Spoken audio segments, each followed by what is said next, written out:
Friends, hi, namaskar, and a very warm welcome to today's episode. You all are aware that within 7 days, Durga Puja, the biggest festival of Bengalis, is going to start. So I thought that why not make this episode into a Durga Puja special. Of course, this year with the pandemic raging on, celebrations everywhere shall be low key. So let me today share with you my experiences of Durga Puja. But you know what? I shall not be talking to you about Durga Puja celebrations in Kolkata, but I'll be sharing with you my experiences of Durga Puja in Mumbai, where I have been residing for almost 25 years. Mumbai, as you all know, is home of 10 lakh plus Bengalis from all walks of life, and the biggest Bengali festival is celebrated here in a big way. In fact, there are 100 plus pujas that are taking place and organized in Mumbai. Out of these pujas, I'm sure all of you are familiar with at least two.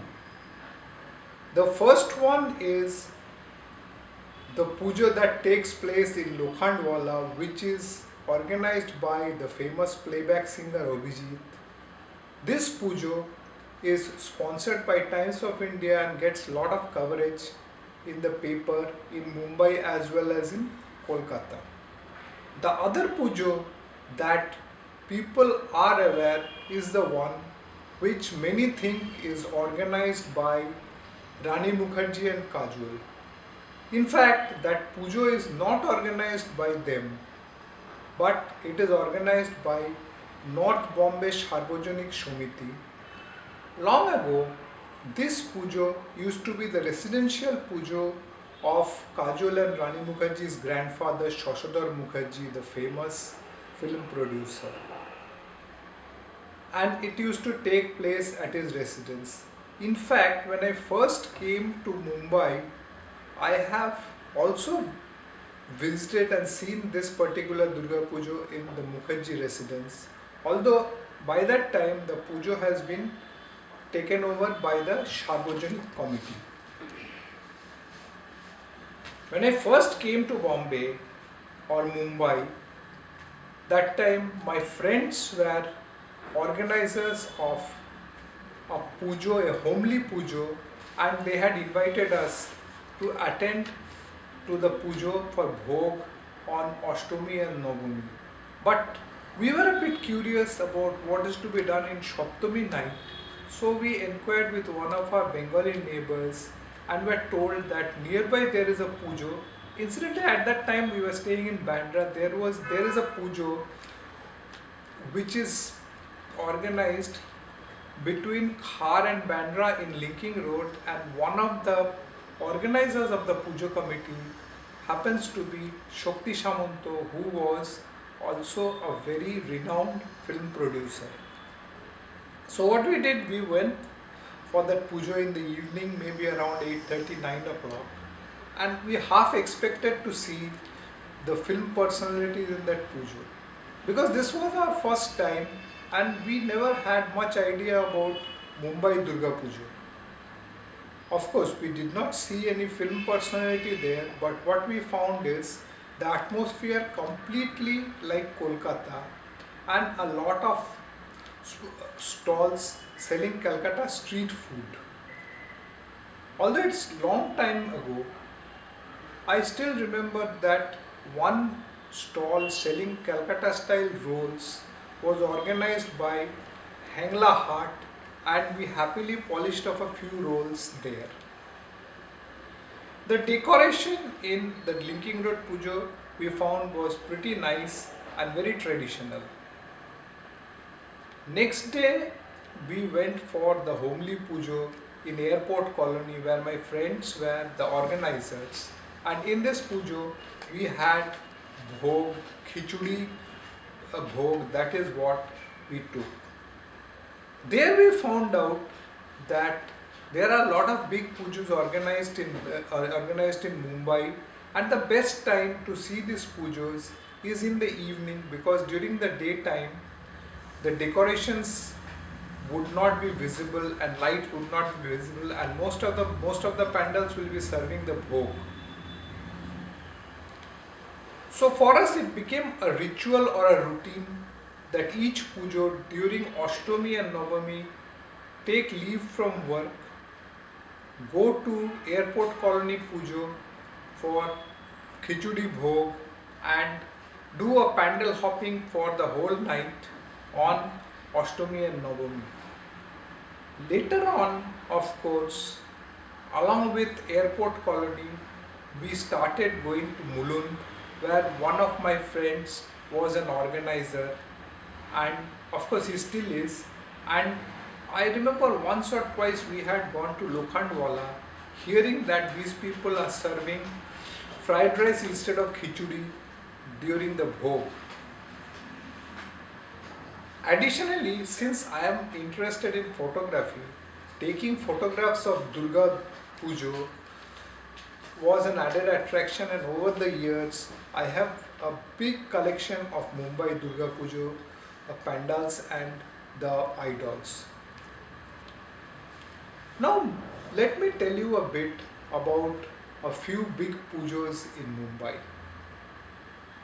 Let me start from South Mumbai.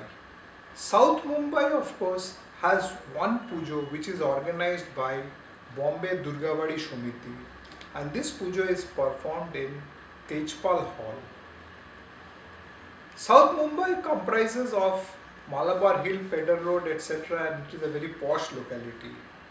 However, since this is an old locality, the Durga Puja is celebrated in Tejpal Hall, which is near to August Kranti Maidan and Javeri Bazaar, and it is in a very congested part of the city. We always visited this pujo during the night, because daytime it is almost impossible to park a vehicle there. Here the pujo is very traditional, and since the budgets are high, the decorations and all are very lovely, and we always enjoyed this pujo. Of course, here we don't find too many food stalls.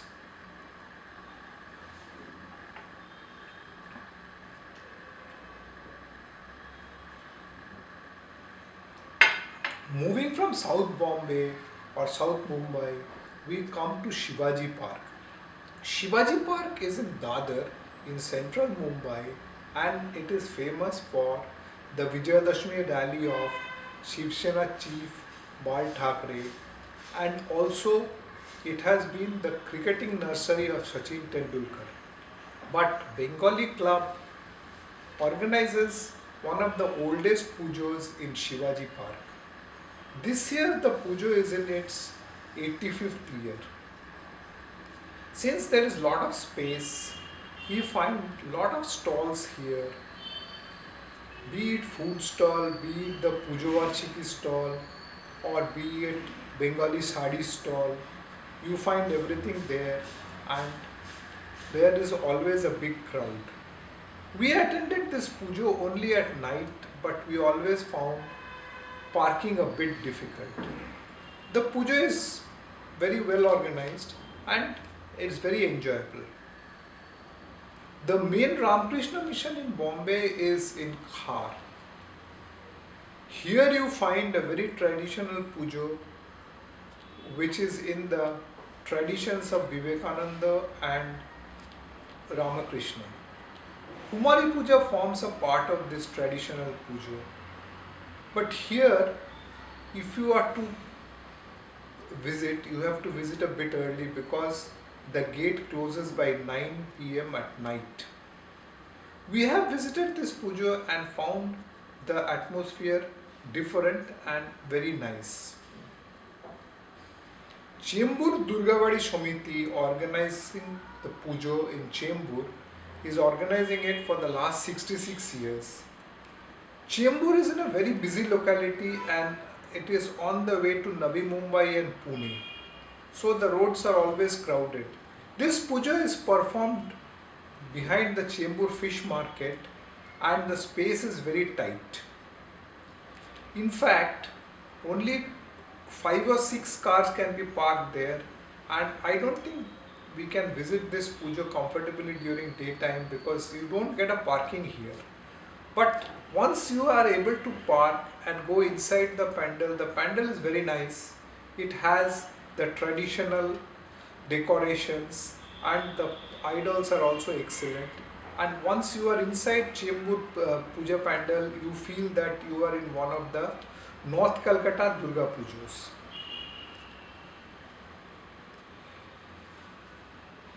In all parts of Mumbai, there are pujas, but from Chembur we usually used to shift to Vashi. Vashi has three large pujas, and of course, initially there was only one, but as you know, the puja gets split, and now there are three big ones. The main puja is in a big ground where you find all sorts of food stalls, which you can always enjoy. Mumbai has pujas in all the suburbs. Juhu has its share of pujas, quite a few. Mulund has two, and in Thane you find 6 to 8 Durga pujas. Powai puja started only 12 to 15 years back, but it made headlines because the puja started with a huge budget, and we are told that the first year budget was more than 1 crore.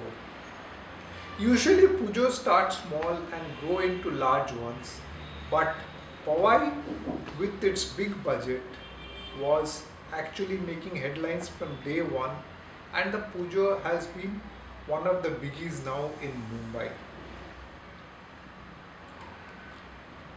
I'm not going into details of other pujas for obvious reason of time, and let me tell you a bit about how the pandals are made and how the idols are made. You know, the idols are not bought ready-made from Kolkata. The idol makers take contracts and the team comes and make the idol in Bombay itself. These idols are either made in Shivaji Park or in Vashi where there is space for these people to work. The decoration and pandals are made locally, and you have a lot of Bengali caterers who are there in Mumbai, and these people are usually employed for making the bhog, and there is a variety of bhogs given in different pandals during the daytime. Some of them will give you the traditional khichudi bhog, some of them make a variety of fried rice and other types of side dishes, and lot of sweets are also served. The stalls are usually manned by the local caterers, but there are some people from Kolkata who are coming to Mumbai during the Durga Puja for giving their stalls. Overall, the experience in Mumbai is enjoyable, and you have functions in all the puja pandals. Particularly, Lokhandwala has big names like Alka Yagnik, etc., who sing in the pandals. The experiences of Mumbai Durga Puja is pretty good, and if you are in Mumbai and want to enjoy the puja, you can do it very easily. Of course, I am not comparing the Mumbai puja entirely with Kolkata, but there are enough number of pujas to keep you busy for the entire duration of the pujas. This year, of course, with Mumbai city in the midst of coronavirus pandemic, the celebrations are expected to be low key, and the government has also given guidelines on the size of the idols. The idols will not be more than 4 feet height, and many of the organizers have shifted their venues to smaller places because they do not want a large crowd to come, and many will be arranging for virtual darshan with Zoom. Having spoken quite some time for and about Mumbai Durga Pujo, time now to take your leave. Before taking your leave, I wish you all a very happy Durga Pujo, and my only request to you is to stay safe during the festival time. And I would like to thank my friends with whom I have been celebrating Mumbai Durga Puja for these years along with my family. Thank you, namaste, and see you definitely in the next episode.